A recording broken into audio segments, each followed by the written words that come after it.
Welcome, everyone, to our first Loose Southeast Asia webinar for the fall 2025 semester. My name is Miriam Stark. It's my great pleasure to welcome you all to this webinar and to our ohana here at the University of Hawaii at Mānoa. And it's also my great pleasure to be able to pass the torch as director, to pass the torch to our moderator for today's session, to Professor Barbara Andaya. And she will moderate this session with our three guests. And after that, we'll have a question and answer session. And Associate Center Director Teri Skillman will be moderating that. So thank you very much. And thank you for joining us. Bye-bye. Hello, everybody. And thank you very much for joining us today for this very special occasion. I remember April 1975, but probably most of you don't. But we are marking this year 50 years since the end of the Vietnam War. And the organizers of this, and we thank them very much for taking on that task, thought that one approach might be was to think about the way that this memories of this conflict have continued to surface and how people have engaged with those, particularly those who have not directly been involved in the conflict but live with the memories. And our three panelists today, and I'll introduce them in a minute, our three panelists today will provide us with different perspectives on how the war is remembered, especially among Vietnamese American communities. And in the process, they'll encourage us to think more deeply about the meaning of such conflicts for succeeding generations, and indeed for other conflicts in which the world is engaged today. Before I introduce the panelists, I'd just like to give a quick rundown. As Dr. Stark said, each of the panelists has about 15 minutes each to give their presentation. And then I will, I have some questions to ask, and I'll invite them to ask each other questions just for 15 minutes or so, and then the floor will be opened up to you folks, and you can either ask directly on the screen, or if you wish, you can post your questions on the chat box. Unfortunately, it's quite possible that we won't get to the end, but I'm sure you can actually contact these participants themselves individually. So with that being said, I don't think we need to take any more time. And I'd like to introduce our three speakers right now. So our first speaker is Dr. Long Bui, Professor of Global and International Studies at UC Irvine. He studies refugee memory, contemporary Vietnam, and global Asias, and teaches a class we just learned on comics. So but his book, Returns of War, which if you haven't read, you certainly should, draws on his own background, his own experience, and explores how the memory of South Vietnam endures in different refugee communities. Our second speaker is Lieutenant General Dan Figleaf. Fig is his kind of a nickname.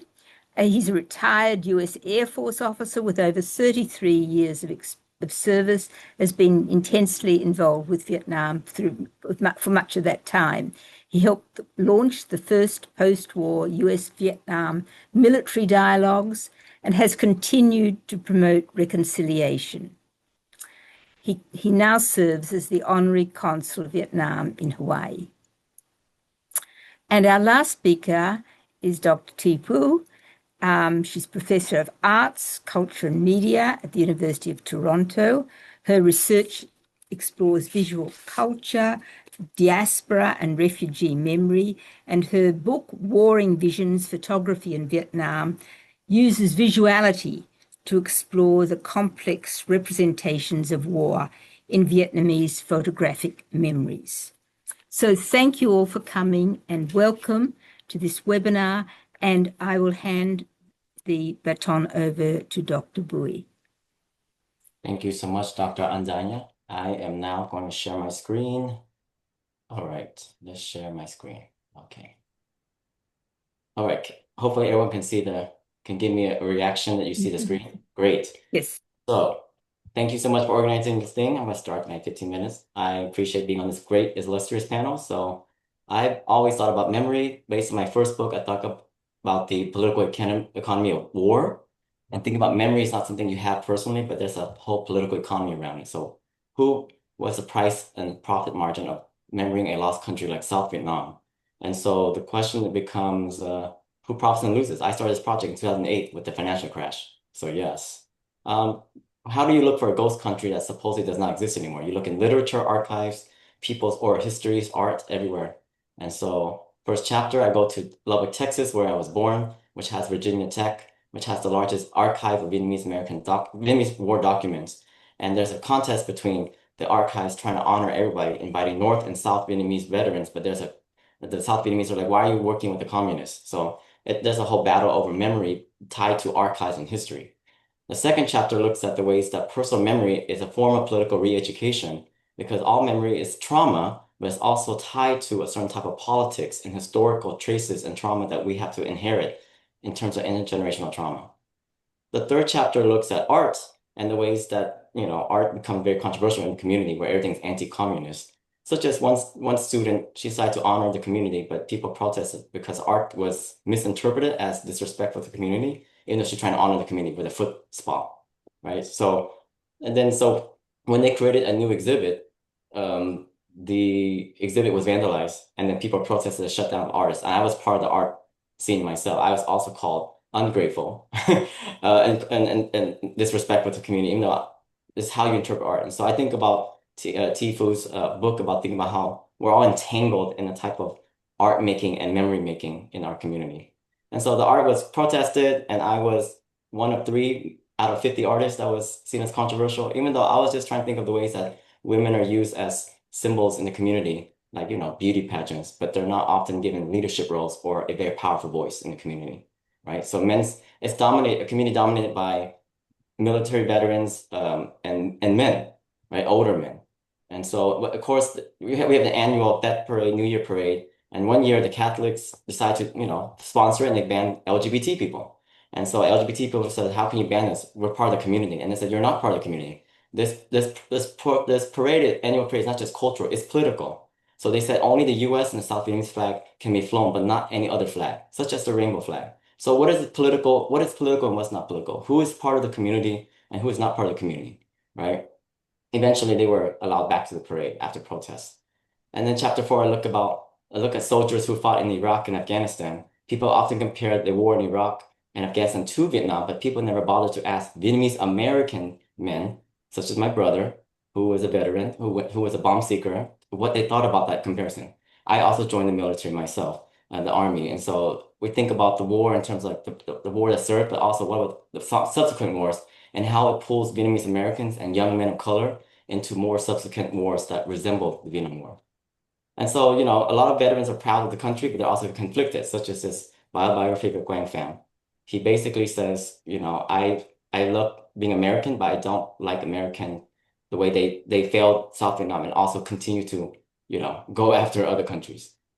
And in chapter 5, I look at the American dream and how because Vietnamese came and become working class communities of color, a lot of times the children cannot make it 1.5 and second generation. So they go back to Vietnam against their parents' wishes. Their parents fled as refugees, but they went back to find the American dream because, Hollywood's racist. And so they'll have a better chance as a filmmaker going back to Vietnam, which is thriving. So here you have a communist country that is capitalist, and then you have children of refugees going back to Vietnam, like, to find their American dream because they struggle in the United States as working class people. And so stories like The Empathizers coming out soon is about documentaries about how, the diasporic subjects and communities go back, not as expats, but as as people who are, rethinking what it means to be American in a transnational way.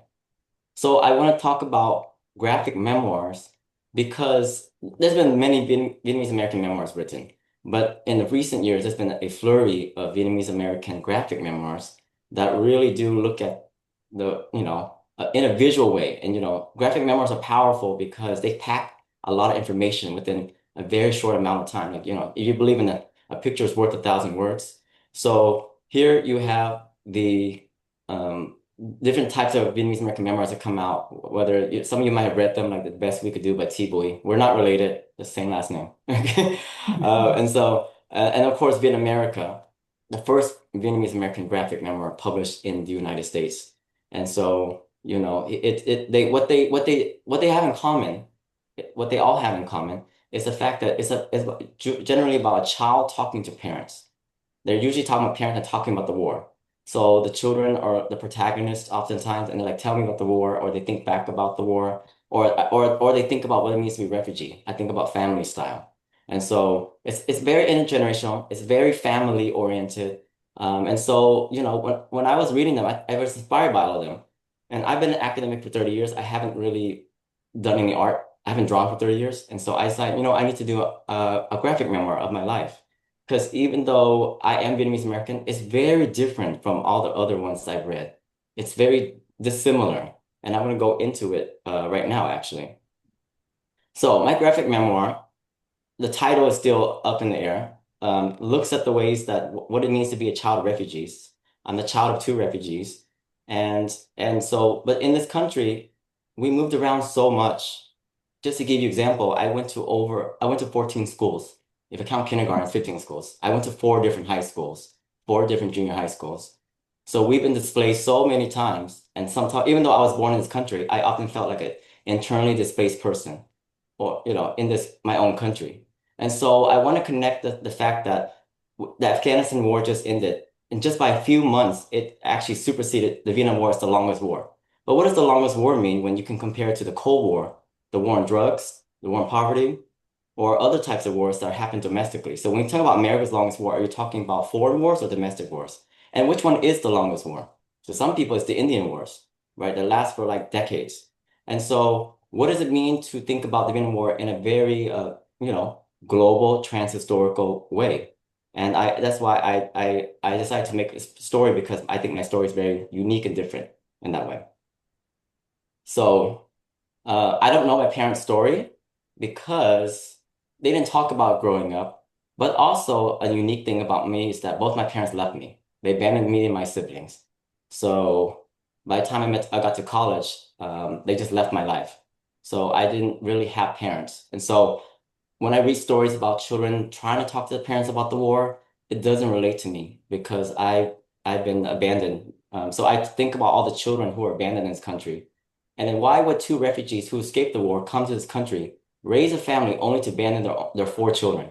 I try to think about that, the psychology behind that. And so it's coincidental. It parallels the the overrepresentation of violence I saw in Hollywood, where you saw movies like Rambo, where I felt I wanted to identify with Rambo, but I ended up identifying with the Asian extras that were killed by him in the movies. And so lots of war movies that represent the war, and I can't get the memories from my parents who, because of silence and estrangement, I can never access those memories at all. So what does it mean to have memories, but also to overlay it with cultural representation in popular media, right? And so I juxtapose these two. And I'm the artist, so I haven't drawn for 30 years because I was too hyper focused on my academic career, but this is something that I've always enjoyed and loved to do. And so I think about other communities. I was the only Asian kid in an all Mexican Latino schools. I also was the only Asian student or kid in a all Black high school and all Black junior high school. And so when most of the Vietnamese American memoirs were about Vietnamese Americans and Vietnamese American families, what's missing is Latinx and Black folks. And as a person who grew up with them, I want to think about the ways that we're all included. The Vietnam War decimated communities. Like Martin Luther King said it pulled away funding for urban communities and put it into the military-industrial complex. And so when we talk about the war, it's really a war on people of color, a war on poor people that we're not addressing when we just think about the wars over there, as opposed to how that war over there is connected to the wars here. And so if you connect the dots, it gives a very, very bigger picture than what we think of that the Vietnam War just affects just Vietnamese people. right? It affects all communities, especially marginalized communities. So when my parents divorced, it just felt like a split because my father's from the north and my mom's from the south. And so when they split, it just felt like, the violent separation of the country. And so, my mom went to exile to Guam and my father re-educated us on who our mother was. She was corrupted by her American friends. And that's why she fled into exile to Guam. All right. So there's a lot of metaphors and figurative ways of my family's struggles intersects the way, South Vietnamese, journeys and refugees. And we moved around a lot, going to 4 different high schools, not having any friends. I learned to think about the larger structural conditions. Like, why are we like this? Why is my life like this? Why are we still struggling after the war? Why I'm struggling being born US. So we moved around so much that I'm drawn to this book by Jennifer Wynn who talks about being suburban refugees because of welfare reform or the end of welfare actually. We moved from Texas all the way to California. And because of that, I became a Californian, even though I was born and raised in Texas. And so we went to Orange County, where most Vietnamese live, outside, you know, the country of inside this country and also outside Vietnam. And then so you have the conservatism of Orange County overlaid with the conservatism of the Vietnamese refugee nationalist communities. And so it overlays is how do we tell that story about Vietnamese American refugees, but also the rise of white nationalism and Christian nationalism and hate groups. And I think about the Little Saigon community is a graphic novel that will document the historical economic development of Little Saigon and its importance to the epicenter of the diaspora. And I think about Southeast Asian gangbangers and the wars in which policing, the LA uprising and segregation, all of it's tied together in terms of who is marked as the enemy. And refugees come here and they brought the war with them supposedly, and that's all that happening. I also happen to have gone to high school, same high school as Richard Nixon. There's a coincidence there, and being the same high school as Richard Nixon makes me feel haunted by his ghost. And so here's a great picture of him haunting me. I was like, am I really in the same high school as the man responsible for the war in Vietnam, for the decimation, destruction of my community? It's uncanny, the type of parallels. And so I draw the picture of what it means to think about, Richard Nixon and the war, and the Vietnam War through, me learning more about it. And I became an academic because I didn't know why the war happened, why my parents were refugees, and I don't know why people still struggle to this day. So. And lastly, I think about 9/11. I enlisted in the military 2 years before 9/11, and I graduated the same year as the Columbine shootings. And right now, as we speak, we just had another school shooting in this country, right? And so, who is the war, and where is the war? Is the war here because kids are dying, and the war has not ended because that type of violence that this country partakes in continues to circulate all around the world. And so I have articles such as Vietnamese women suing the South Korean government and getting compensation for it. So we think about different communities, especially women who are marginalized, forced into sex slavery. And I think about Barbara's great quote about women are often left out of the conversation. So as a global studies professor, I think about all the different groups that intersect in this war. And so we have to talk about all the groups and how they are in solidarity with each other, in conflict with each other, how the ways in which the white power movement basically arose out of the ashes of the Vietnam War to basically take hold of this country. And so, this is the global picture of the war. It didn't just end in 1975. In fact, a week before the fall of Saigon, the Khmer Rouge took over Cambodia. So that was the beginning of terror in Cambodia as we think about the end of the war in Vietnam proper. So as we think about the war, I'm thinking about who tells the war. It's oftentimes people in prominent positions of power, prestige, or privilege, but often there are other voices left out, and that we have to tell those stories. And lastly, when we think about community memory, it's not just the Vietnamese community, but all communities, especially marginalized, vulnerable communities that were never basically threatened by the war and other forms of warfare. And lastly, Vietnam has enduring legacies in terms of the wars that we're still engaged in to this day. And with that, I'm going to end and say thank you so much for listening to my presentation. Well, on behalf of all of us, thank you so much, Long, for opening up into a world that most of us have four high schools, I can't even imagine. But so many aspects of your experience have really, I'm sure, stimulated many questions amongst us all.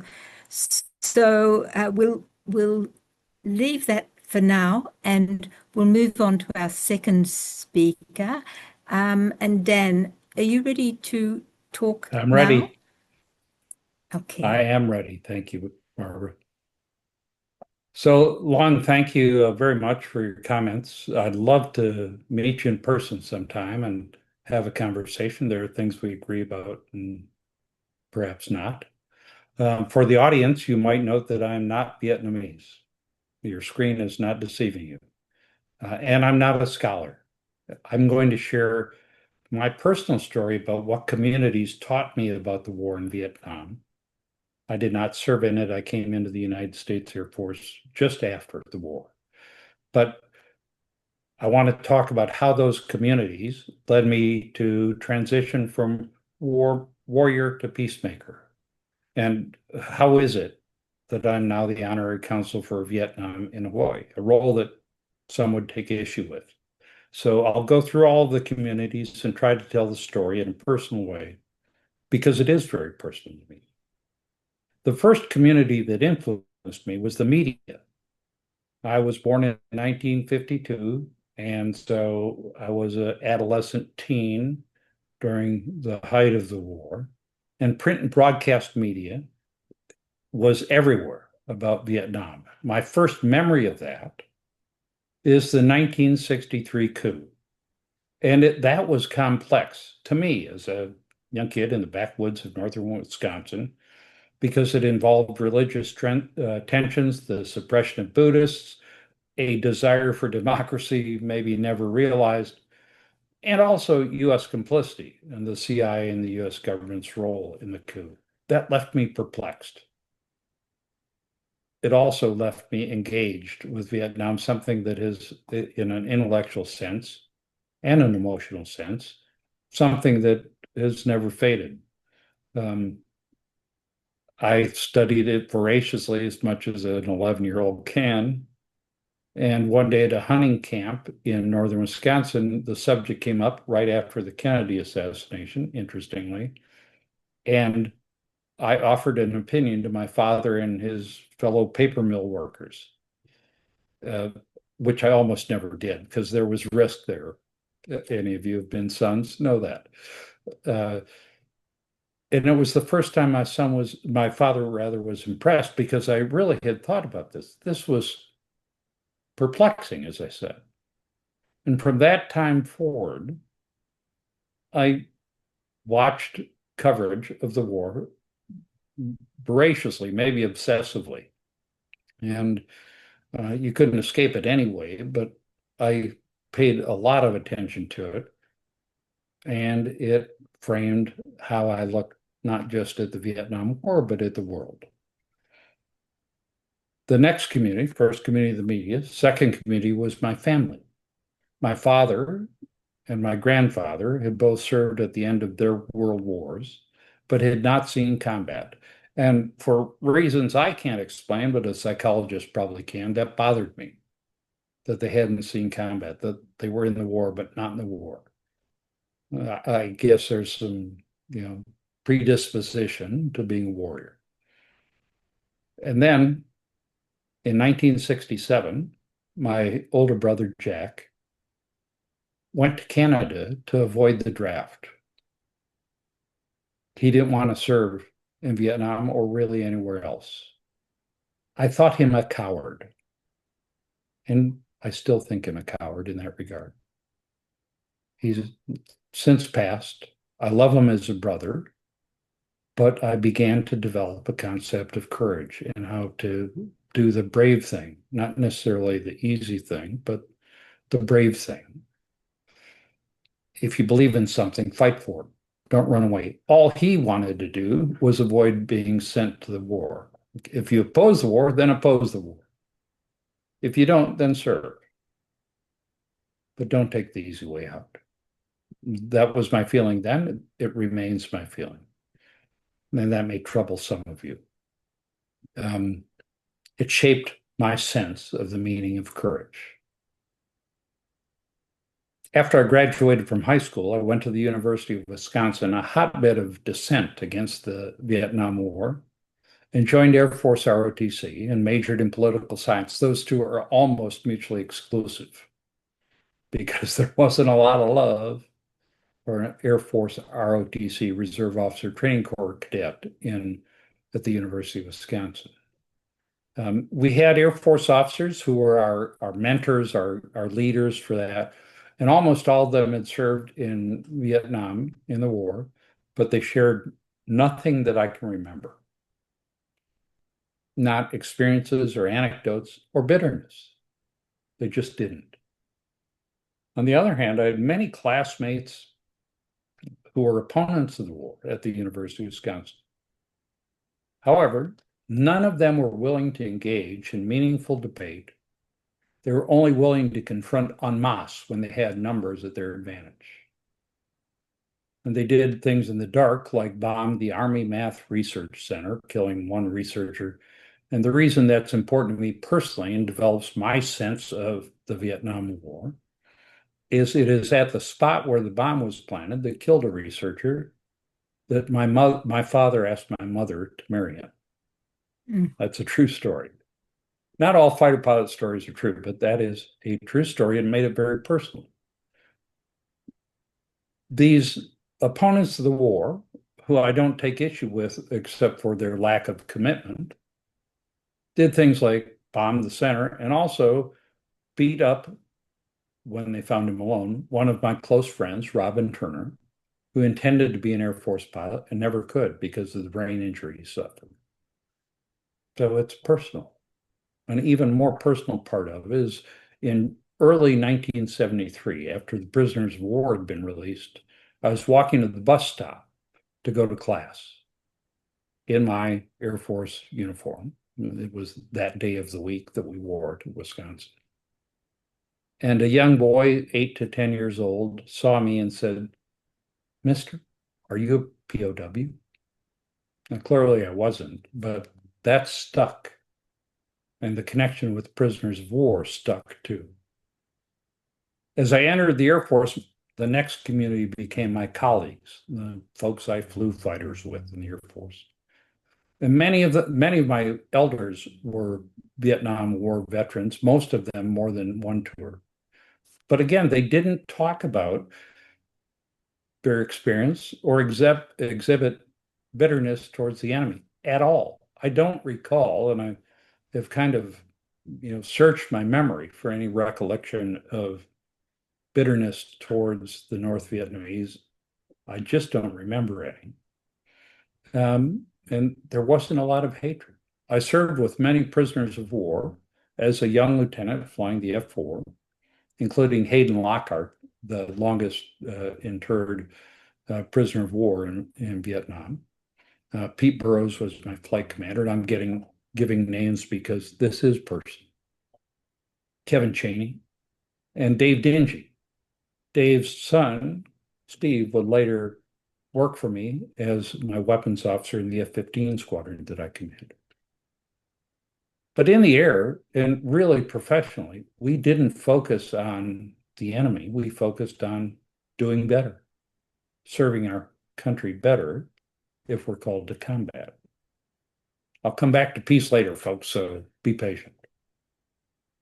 As I became a senior leader, much to my surprise and the surprise of others, those other senior leaders, the next community, were all Vietnam veterans. And by the way, an aside on U.S. Vietnam veterans, there are studies that say that only 1 in 10 of those who claim to be Vietnam veterans actually are. That is annoying, but it's worth considering. The senior leaders I served with shared their experience, but it wasn't about the enemy. It wasn't about hatred or bitterness or any of that. And as the U.S. and Vietnam began to reconcile, none of them expressed displeasure about that. An observation as a veteran of air and land combat, is that veterans of actual combat, real no-kidding combat, not just in the combat zone, tend to be very compassionate because we have seen the worst of circumstances. And if you get through it okay, it connects you. It doesn't disassociate you from humanity. It connects you with humanity. So the leaders that I worked with when the U.S.-Vietnam reconciliation started to happen weren't displeased with it. They supported it. And my combat experience as a senior leader taught me I was a one-star general flying and leading in combat, not to hate the enemy. Hatred's what got you there, so it doesn't belong in your heart. And that was reemphasized by my boss at Pacific Command, Admiral Fox Fallon. Admiral Fallon had flown A6s in Vietnam, tough business, very dangerous, high loss rate. And he showed a lot of compassion when we had our Vietnamese counterparts visit. I won't go into too much detail, but I was struck by that, by his compassion for the former enemy. The next community I want to talk about is the other side, because Admiral Fallon was the host when we at Pacific Command had the first ever visit from the Vietnamese military in 2006, led by a guy named Nguyen Doc Swat. General Swat was a three-star general in the Vietnamese Air Force, their equivalent of the vice chairman of the Joint Chiefs of Staff. And he was a 6-kill fighter ace. Those 6 kills were U.S. airplanes he shot down. He's the guy who shot down Dave Dingy, my colleague in New Mexico, and the father of a guy later would command. When we met General Swat at the door of Pacific Command headquarters in 2006, Admiral Fallon appropriately acknowledged General Swat's combat record. And he said, "General, I want to acknowledge your distinguished service." General Swat, now a very good friend of mine, said, "Thank you, but I'm here to talk about the future, not the past." That took courage. That's real courage. He had showed courage in combat, and as a fighter pilot, I admire him because we're not unlike. But the real courage was to move beyond that. And later, he arranged a visit to me to the Nha Trang Air Force School when I visited Vietnam in 2007. I went with another Vietnamese Air Force pilot who'd shot down only 2 U.S. airplanes. But I'll tell you that that was one of the best experiences of my life, because the 2 of us sat in front of 150 or so wannabe Vietnam Air Force pilots and shared our commonality, not our differences. I have to talk, as Professor Long talked about, the diaspora in the U.S. and the experience of those who left Vietnam. I don't have that. I can't do it justice, but I know that there are amazing stories of courage and perseverance and suffering and loss. But that influenced me too. My barber, this will sound silly, but it's not, in Virginia, when I lived there, was a Vietnamese American. She worked as a barber. Her husband worked as a laborer. Their 2 children both became medical doctors. And frankly, the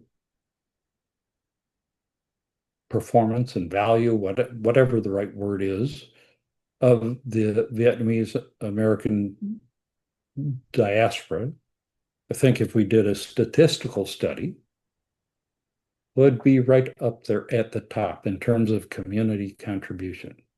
Don't have that data, but I believe it.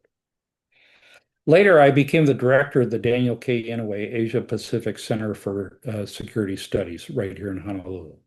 And we had fellows from Vietnam, young military and civilian professionals who I learned from and who influenced me and were frankly awesome and fun and awesome.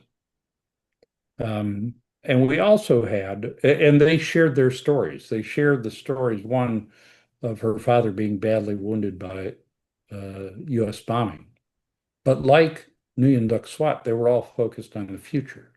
They cared more about the future than the past, as I would hope that we do. We hosted at APCSS at this center the first ever visit from a senior official of the Communist Party of Vietnam, and that's almost hard to say, the Communist Party of Vietnam. And there are some who'd take great issue with that, great exception. But he came with his deputy. This was a Minister Quan, was his name, but with Bui Tijang, his deputy, who spoke perfect English. And we met on the day, the anniversary, the 40th anniversary of the heaviest bombing of Vietnam during the war, of North Vietnam then. And I acknowledged that that was significant, that here we are representing the reconciliation of former warring powers through hard work, because it's very hard to reconcile.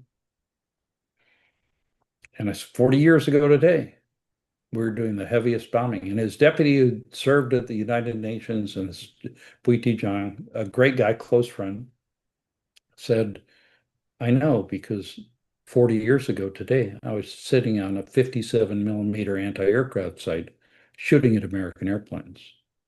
I said, well, I've been shot at by 57 millimeter, and I bet we have a different view of that. And we had an old warrior conversation where we had more in common than what separated us. And this conversation directly led to 3.5 years later, the General Secretary of the Communist Party of Vietnam being in the Oval Office with President Obama. Because Minister Quan, who had no military experience, was frankly seduced by this connection of two old warriors. So what is this learning journey about the Vietnam War and all these communities, from the media to my family, to the University of Wisconsin, through the Air Force, et cetera, taught me? Taught me to work for peace, particularly where my most effort is with regard to North Korea. And for Professor Long, that's our longest war. It is unended. It started 75 years ago. It was kind of interrupted by a temporary, not so much, armistice, and it continues. We are in a technical state of war. So that's what I work for. It has taught me that we have so many similarities and connections, we, the US, white guys like me, with Vietnamese that are striking. And if I were an academic, I might do a study about this. So we can cite the differences and the challenges the people of color have and all that. But I could tell you, we have a lot in common, more in common than different. And most importantly, it's taught me that US and Vietnam relations right now, and this is why I'm the Honorary Consul, should be an exemplar for the rest of the world who cannot reconcile post-conflict, who failed.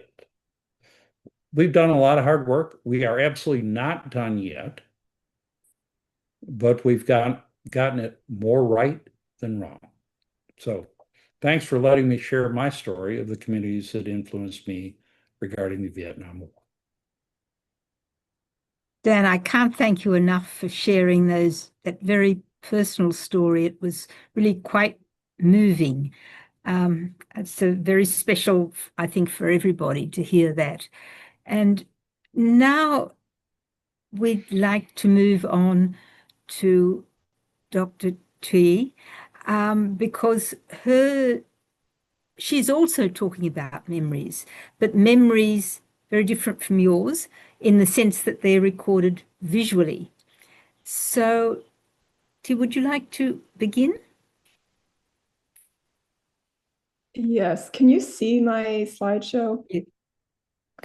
You could put it on presentation mode, I think. I am trying to put it on presentation mode, and it doesn't seem to be working. That little box, yeah, there. Can you see it now in the presentation mode? No? I don't think it matters too much, but it should work with that little Can you see hourglass it thing. advancing? Is it advancing or not? No, it's not advancing. Yeah, I was hoping that we could test it earlier, but things went sideways. But you can see the larger screen, right?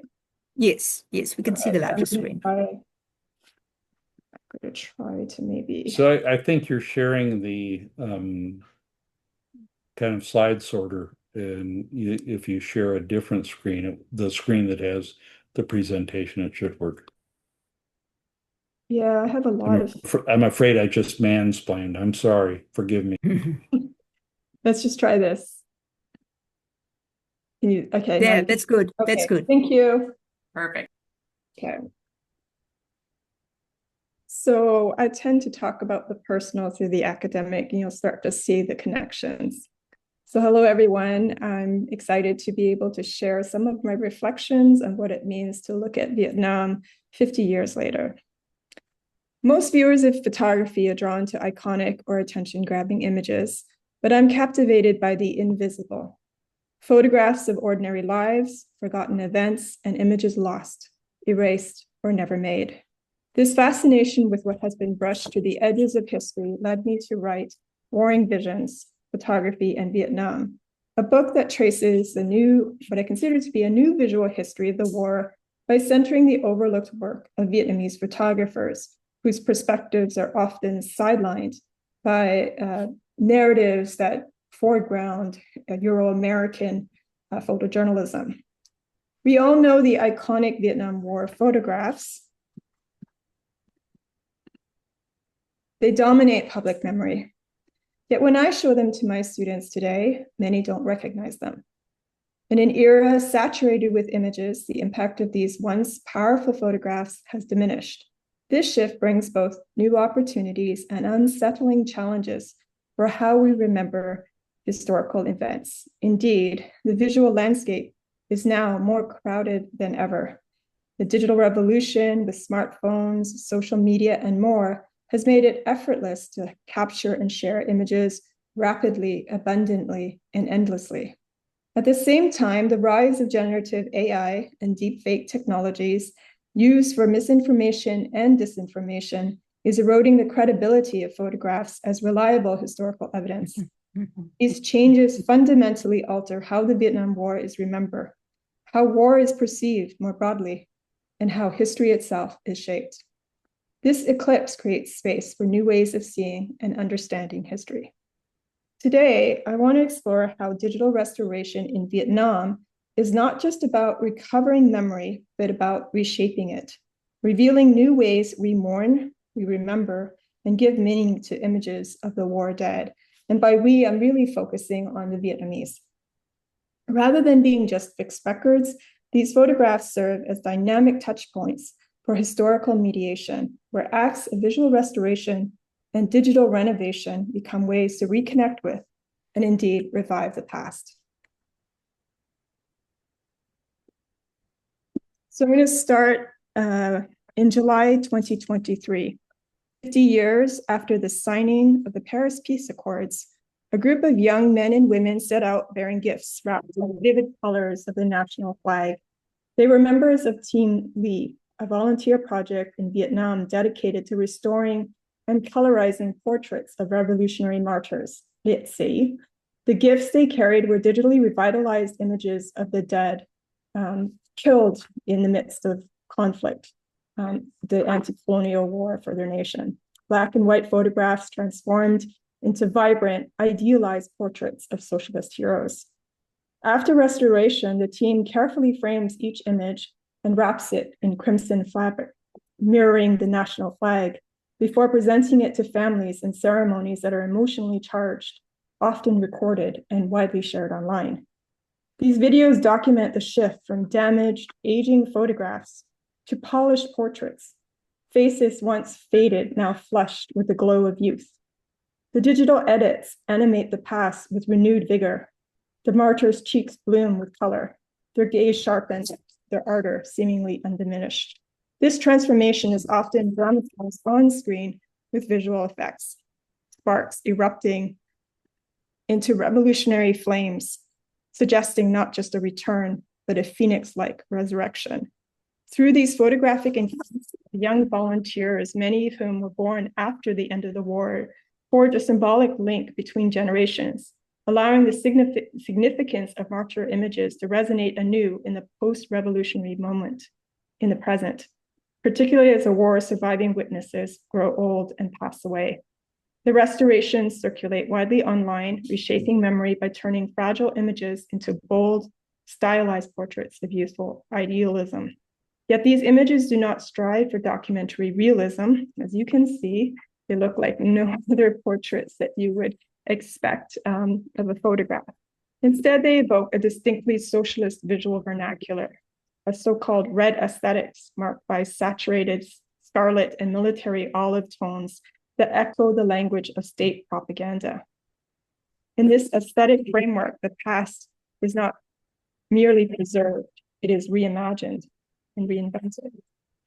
Team Lee's restorations sometimes include subtle animations, blinking eyes, and faint smiles, created through AI.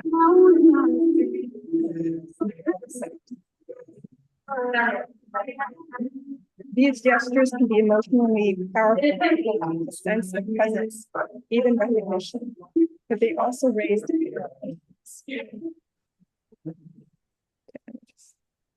traditional preservation usually aims to protect an image's original form.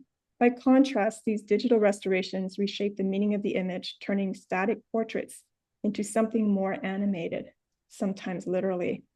This use of AI mirrors a broader global trend in digital memory technologies.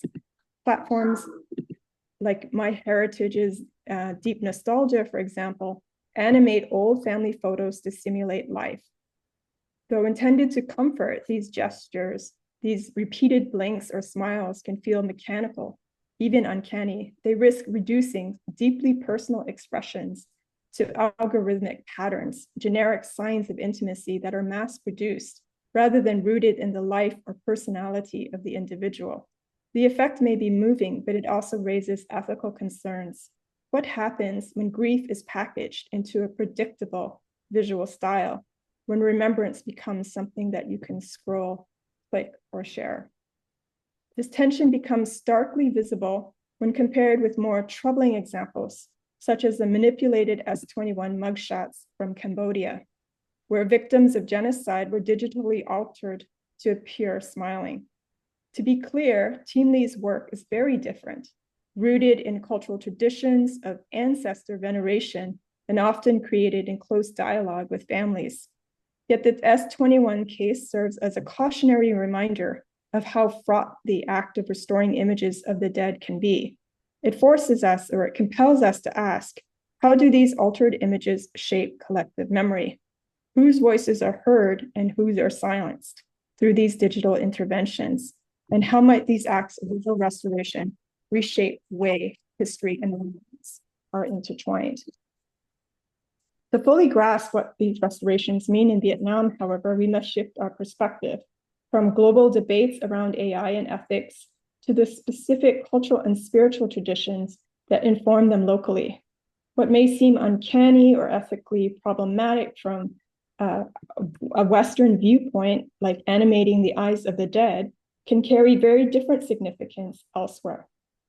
In Vietnam, such gestures are not necessarily distortions of the past, but invocations of presence, deeply rooted in the tradition known as transmission of spirit, or Tuyen Tan. Here, a blinking eye, let me just move forward here. A blinking eye, or as you'll see in the beginning, a very subtle smile, is not just an algorithmic gimmick. It is a way to breathe life back into the image and to reconnect the living with the dead. This is precisely where Team Lee's work finds its deepest resonance, as much spiritual renewal as digital restoration. The photographs that Team Lee restores, in other words, are funerary portraits, yi an, which hold deep spiritual significance. In Vietnamese ancestral rites, these images are not simply mementos. They are active vessels that connect generations. Especially for martyrs, the portraits are central to both private rituals and public ceremonies. Unlike Western images, which often signal absence or loss, yi an sustain presence. Their goal is not factual remembrance, but the transmission of spirit, as mentioned earlier. This explains why families often prefer enhanced, stylized, or even animated portraits. What matters is less photographic fidelity and more the sense that the image is alive and spiritually responsive. In traditional Tuyen Tan painting, it is the eyes, not the body, that are the most critical site of spirit transmission. Brushstrokes animate the gaze, capturing essence rather than likeness. Photography, in contrast, can feel cold or frozen, unable to transmit vitality. This is why Team Lee's restorations focus so intently on the eyes, sharpening them and colorizing them, even animating them to make them blink. You see that this original photograph is absolutely invisible, and there's a marked attention to really bringing out the eyes. So for many outside this context, such gestures may seem uncanny, but within Vietnamese funerary traditions, eyes are a threshold between worlds. To restore them is to restore presence. Even the smile, though potentially controversial as diminishing the martyr's gravitas, can be read not as sentimental, but as a gesture of peace, gratitude, or recognition, making the departed feel not lost, but returned to the family. What makes Team Lee's work especially moving is that it's both personal and political. These young volunteers, born long after the war, are engaging in a digital form of ancestor veneration that is not only familial, but nationalized. Unlike traditional documentary projects, their restorations don't just preserve memory, they reactivate revolutionary meaning for the present. Often performed before ancestral shrines, these acts take on spiritual weight, but they also resonate publicly as rituals of state-sanctioned memorialization. On the 50th anniversary of the Viet Minh's victory at Dien Bien Phu, Team Lee presented more than 30, this is another example of the focus on ensuring that the eyes are brought forward in portraits that are basically illegible. On the 50th anniversary of the Viet Minh's victory at Dien Bien Phu, Team Lee presented more than 30 portraits to the National Museum. The director praised their work, noting how real and lively the eyes appeared, testament to how these digital restorations can stir political motion and sustain revolutionary legacy. Through this process, the revolutionary spirit symbolically passes from one generation to the next, digitally, emotionally, and ideologically. At the same time, Team Lee's work compels us to rethink what photography is and what it's becoming. These restored portraits are no longer simply indexical images that is marked by light and time, the physical traces of light and time. They are algorithmic simulations, digitally altered, colorized, and often animated. And yet they still provoke recognition, intimacy, and emotional response. In this way, remembrance in the digital age is not just about historical accuracy or archival truth, it becomes about affect, feeling, presence, and the connection between generations. These aren't just images we look at, they are images that seem to look back, reminding us that memory is as much about the past. Memory is as much about how the past is felt as how it is seen. But even as these public restorations reaffirm national identity, they also expose the limits of remembrance, showing us who is allowed to be visible and who remains excluded. The revolutionary dead are honored with national rituals, but others, like former Irvine soldiers who fought for the side that lost South Vietnam, exist outside the frame of official mourning to this day. Their images are not animated, not colorized, and not displayed in museums in Vietnam. They circulate, if at all, quietly within families, These silences are not just historical, they are deeply emotional. They mark the difference between the dead who agree publicly and those whose memory survives only in private, even altered forms. These debates remind us that restoration always raises questions of the politicized terms of exclusion. For me, this came home most vividly when I reflect upon my grandfather's portrait, which was also restored, an act that was not only about memory, but about rejoining him to the living world.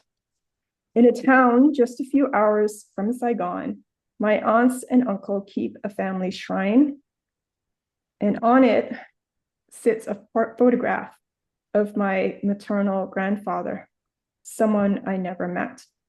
He was an Irvine captain, and in 1961, his Jeep disappeared. His body was never found. His image rests on a polished lacquer altar inlaid with mother of pearl. It's the first place we stop to bow and pay our respects. But the photo we see today isn't exactly how he appeared in life. The original photo was taken in uniform, but that uniform is no longer visible. The image has been painted over, colorized, and altered. In the final portrait, he wears a suit. All traces of his military service have been removed. In a country where former Irvine soldiers are not publicly commemorated, this act of visual transformation is the only way we are allowed to still honor him. The portrait becomes a way to remember him privately, to mourn him, and perhaps to guide his spirit home. When I think about the global rise of photo restoration and digital image manipulation, I often wonder what's behind this powerful desire, not just to preserve old photographs, but to transform them so completely.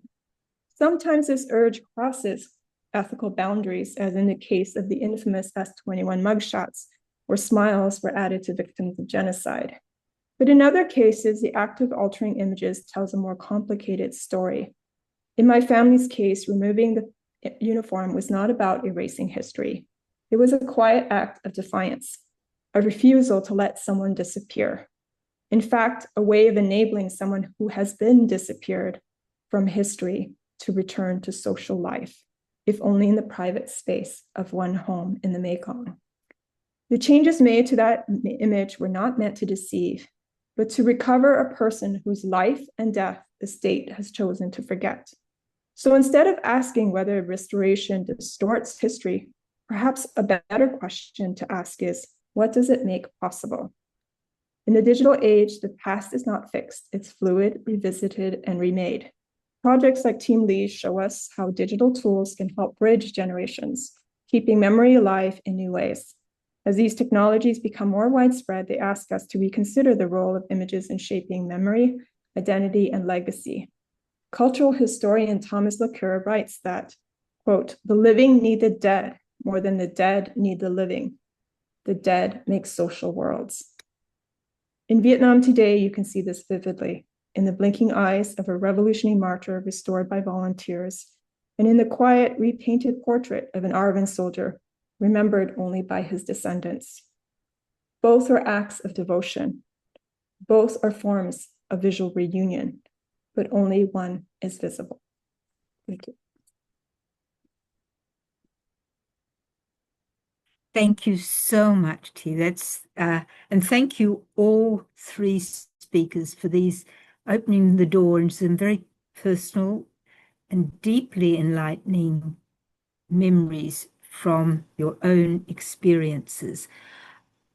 What I'd like to ask of you, I know Long has to go quite soon, but is there anything, we have about 15 minutes or so before we open the floor, but sometimes when we have panels, the panelists themselves don't get a chance to ask each other anything. So I just wondered if any of you had a question that you'd like to pose to one or two of your fellow panelists.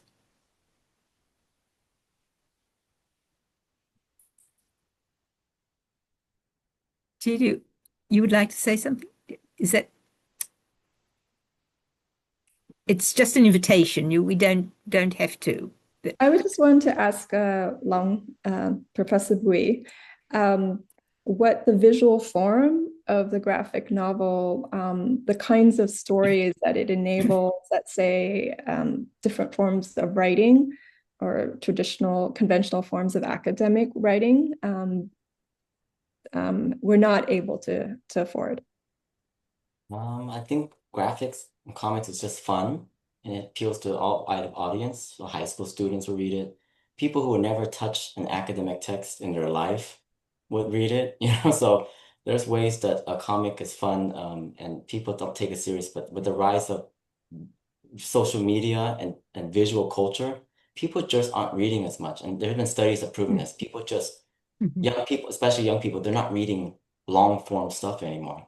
And so, how do we reach them? And so, comics is one way we do it. Just like I think photography, I think you put photography, the digital world, because I don't think students ever call the images they take as photographs anymore. They just like I took a picture, but they don't call it a photograph. But and so I think of comics as just a accessible way to invite people in to something serious that they normally would feel like, oh, that's just too scary or boring or something.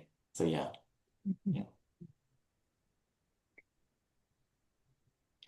Yeah. Good, thank you. Thank you. Anything else? So I'd like to thank both Long and Tui for giving me a lot to think about. Yes, yes, all of us, I think you spoke for us all. But I was struck by by one of the comments that you made from Team Lee, that they see their kind of role as sustaining the revolutionary legacy, which in a sense is in a way counter to what Dan and is thinking about this reconciliation process. So in the US, there's not a sense of sustaining the revolutionary legacy. In fact, we often talk about Vietnamese amnesia, that we want to forget about it. And Long and both of you mentioned that your students don't have a clue if you showed them those dramatic pictures that they don't resonate at all. So what a lot of work has gone into your work, into your books, a lot of effort, not only by you, but by others. And in a sense, you've still got an audience there because you're speaking to the second or maybe the third generation. But I'm thinking of now the United States per se, but it could be in Canada, or it could be in Australia, it could be anywhere where there's a South Vietnamese community, or North Vietnamese community too. How do you think it's really important to sustain these efforts into the latter part of the 21st century? Barbara, can I interject? I know you didn't ask Yes. me, but this is something that's very important to me is it isn't about forgetting or not sustaining the memories. The memories are there. It's about priority. It's about what Nguyen Duc Swat said to me, said to us, that he was there to talk of the future, not the past. That isn't an erasure of memory. It's a prioritization of potential. And so when I've traveled to Vietnam in the past, they've always wanted to take me to sites like the Hanoi Hilton, where many of my friends were imprisoned and tortured, frankly. I mean, they were. And generally I refused, just because I was there to talk about the future, not the past. But in one case, the Cu Chi tunnels, I said, okay, fine. Yeah, I'll go. This seems really important to you. I'll go. And they're a remarkable feat of human engineering. But what they really were was something intriguing to my hosts, and crawling through the very claustrophobic tunnels was more about a rite of passage and exposure to history than prioritizing history. And again, I'm not Vietnamese. I don't have the the vested interest of a victor or those defeated. But to me, it is about not ignoring the history, but putting priority on the future. Mhm.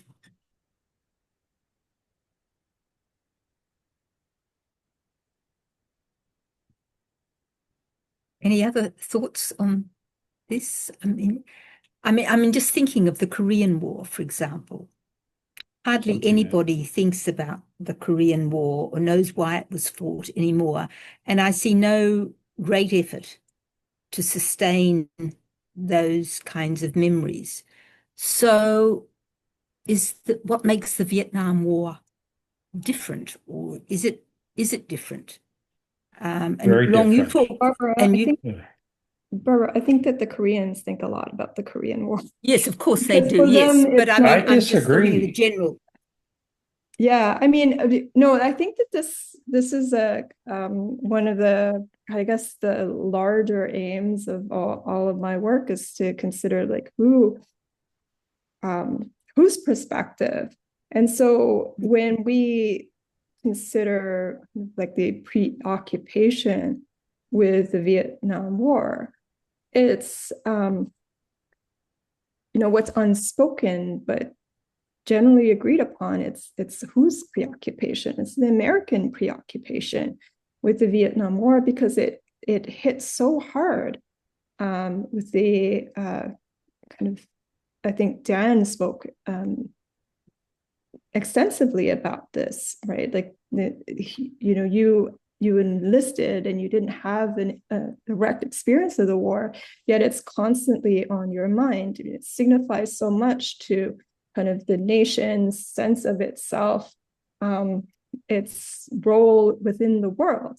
But my own work has always been to look at the perspective of those whose views did not matter so much on the global stage, who have been overlooked or disregarded or unheard. And so the first part of your question, this kind of revival of a revolutionary spirit, I mean, I was interested in what kind of the North Vietnamese wanted out of the war. And their account of the war, as you know, is wholly different. And it's not necessarily kind of the kind of the anti-colonial or the propagandistic elements are not necessarily something that I personally ascribe to. But as a scholar, as a critic, as somebody who really wanted to follow what it is that the images that the North Vietnamese, the communist, the socialist soldiers were generating, where they circulated, how they sought to influence kind of the anti-war movement worldwide, and the ways that they were receiving images around the world and trying to establish kind of the moral case for their anti-colonial resistance. It made me understand better that this notion of preoccupation like has multiple like different stakes, different viewers and different perspectives. It's just even putting it way more mildly than possible. So, and I think that perhaps my location in Canada enables me to have that view more, because in Canada we keep saying, but what about us? Yes. And Yes.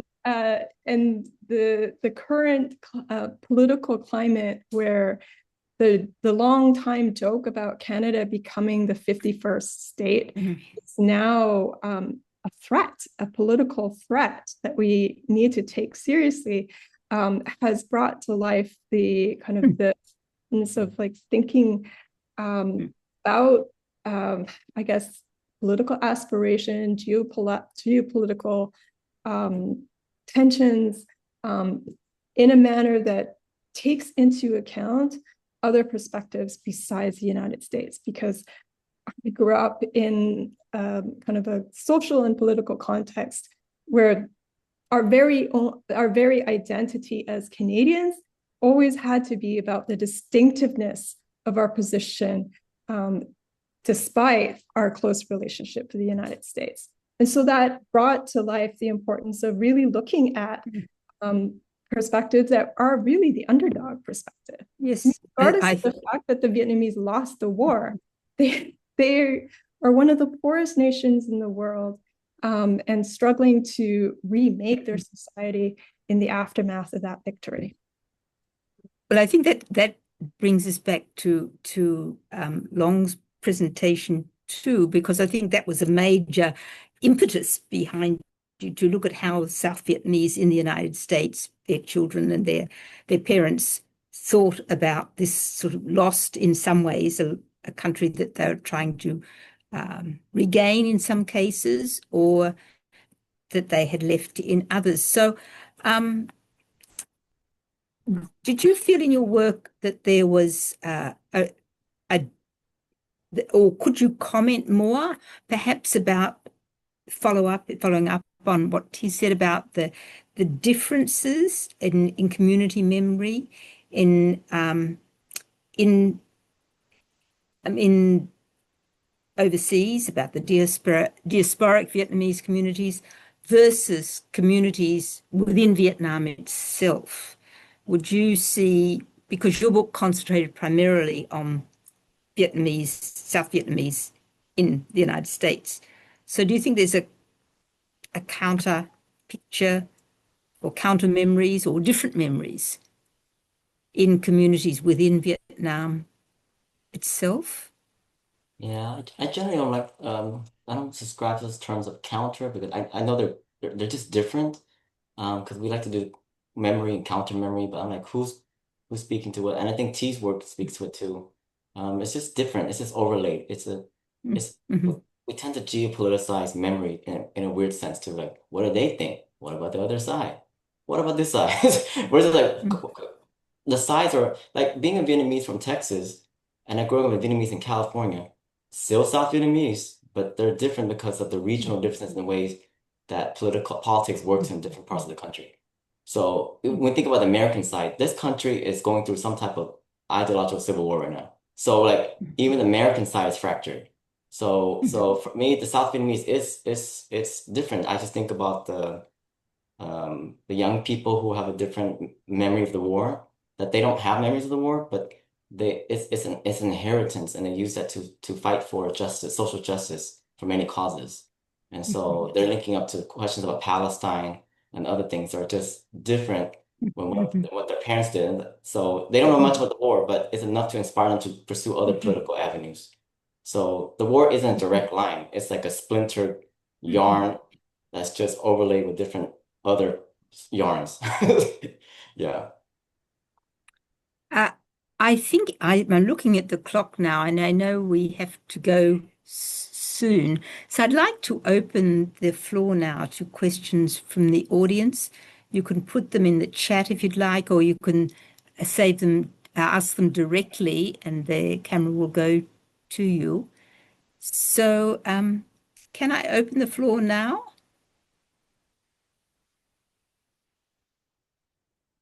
Is there anybody in the audience who would like to ask a question directly, or who would like to raise your hand if so, or on the chat?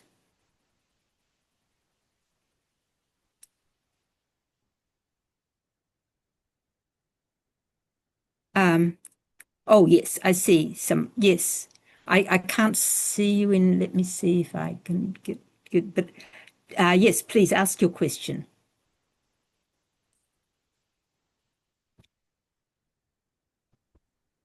Tien Yuan, ask your question, yes?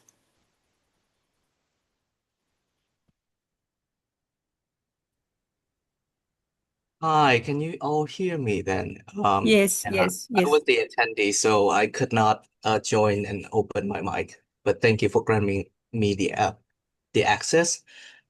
Just some comments first. Then I may have a follow-up questions, because I think I appreciate the efforts that we brought together this roundtable. As someone who's grew up in Vietnam, later migrated to the US for educational purposes, I think there's still a missing link on the way that we say the authority or the agency who's talking about the war.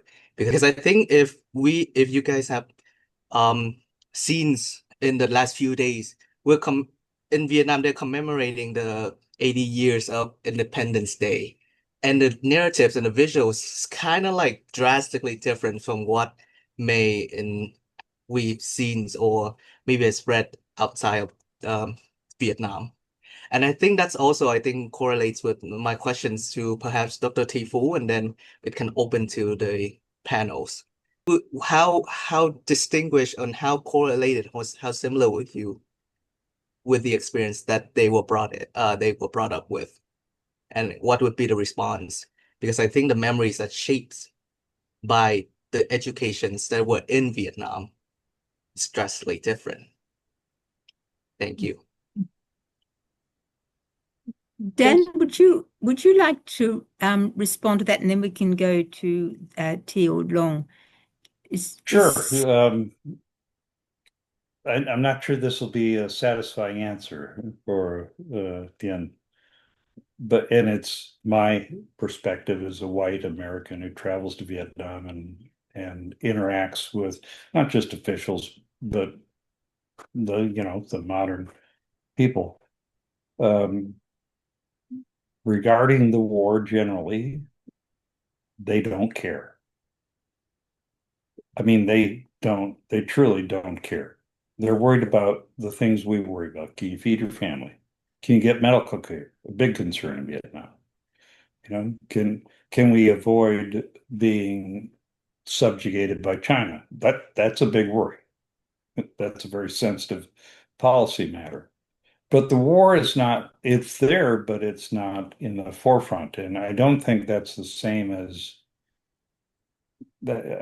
I'm not relating that to what some see as the US preoccupation with the war. It's just that they have bigger fish to fry, more important issues to deal with, and that they're pretty pragmatic, as many of us are, whether we believe it or not. Many Americans are. So, they've been educated in a socialist communist system, but they have access to the outside world, and they have this is something I've come to believe over my experience with Vietnam and Vietnamese. They're very much like us. They are very much like Americans. I can't overstate that enough. And I'm sorry if you disagree, but this is my amateur international psychiatrist. They want to deal with their family, their community, and the future of their children. And that takes priority over other things like ideology. Doesn't make ideology unimportant or the past irrelevant. It's just where they put their focus. And I'll tell a quick story. So I had a fellow that I knew, a student at APCSS. She was a mid-level officer in the Vietnam Search and Rescue Service. And I got to know many of them. They were all very bright. I like them a lot. I'm biased by affection for the Vietnamese I've interacted with. And I met for coffee once when I was traveling to Hanoi.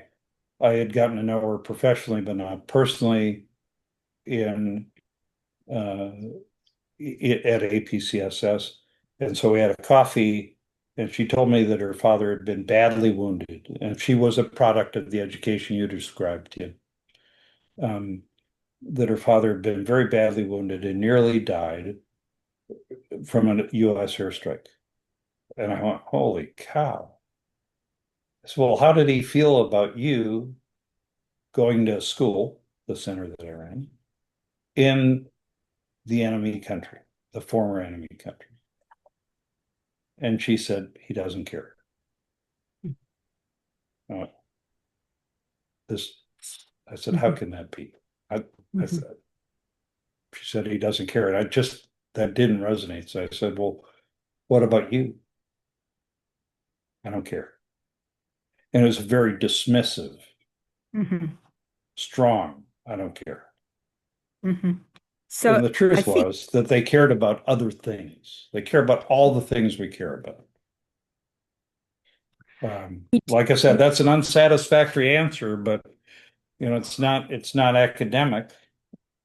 But that's my experience. Is that generally they want to live their lives take care of their family, have access to medical care. And ideology is pretty unimportant. We do have a question, another question, Tia. I know you wanted to say something too, but I would like to give people in the audience a chance to ask. And so this is from a graduate student from the Philippines who's interested in the refugees who stayed in asylum camps like Malaysia or the Philippines, in Indonesia. And so this is open to any of you who'd like to answer. Her question is, how have former Southeast Asian asylum countries remembered and commemorated the presence of Vietnamese refugees since the end of the refugee crisis? So do you know of...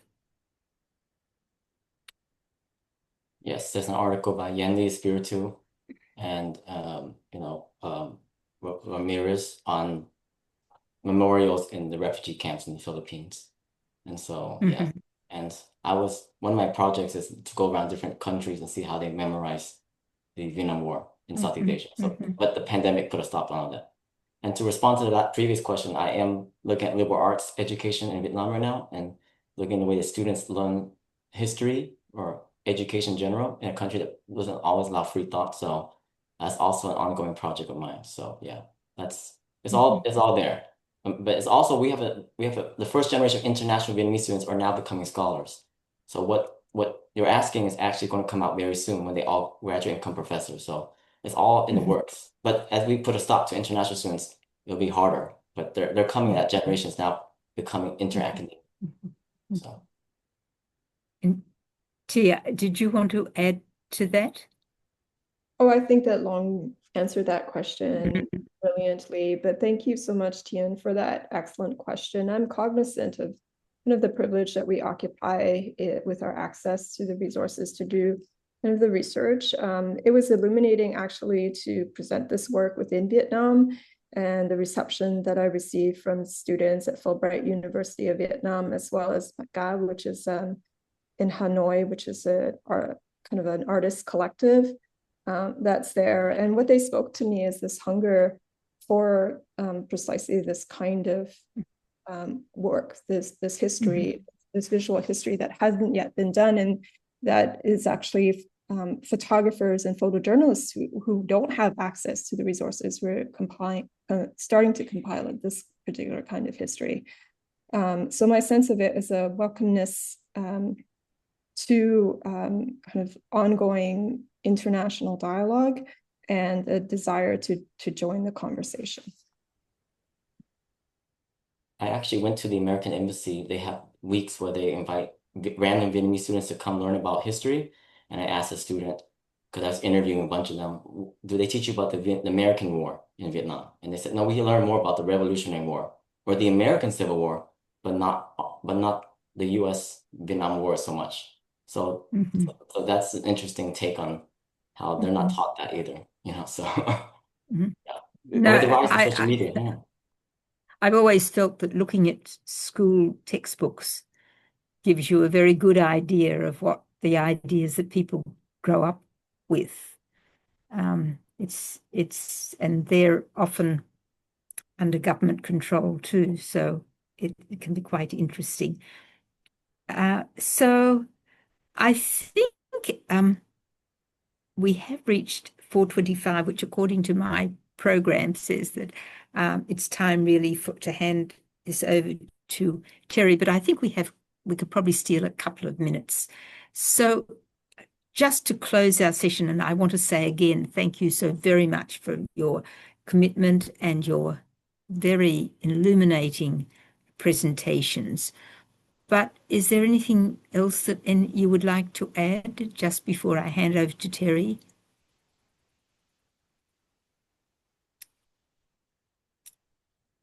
Well, thank you. So Tian's saying thank you so much, and he echoes at my thoughts too. Thank you again so very much. And for our closing comments, I will hand over now to our Associate Director of the Centre for Southeast Asian Studies, Teri Skillman. Thank you, Teri. Thank you so much, Barbara, for moderating this really enlightening talk. And T, Long, and Dan, we really appreciate your time and the stories that you've told us. All of them are so different and from such very different perspectives that we don't hear often. I would like to, at this time, also ask the audience to take our survey. So Ima, if you would load in the survey link. And we have the next Loose Southeast Asia talk is coming up on the first Wednesday of October. So please do add that to your calendar. And if you would like to reach any of our participants, please definitely email us at cseas@hawaii.edu, and we'd be glad to assist with connecting you. So there is our next webinar for Wednesday, October 1st. And we also have a survey that we encourage everyone to take. The surveys help us to improve our webinars and also to give us feedback on how we did and what we could do better. So we really do take seriously the comments and input that you do give us. So mahalo nui for joining us today. We really enjoyed having you. And thank you so much again, Barbara, T, Dan, and Long for being with us. Thank you. So again, thank you all very much for attending. Thank you to those we can't see, but who will, I'm sure, download the video when it's available. And above all, thank you so much to our 3 participants. We so appreciate it. This is an afternoon I won't forget. I'm sure it will stay in my memory forever, I think. So, goodbye. Bye.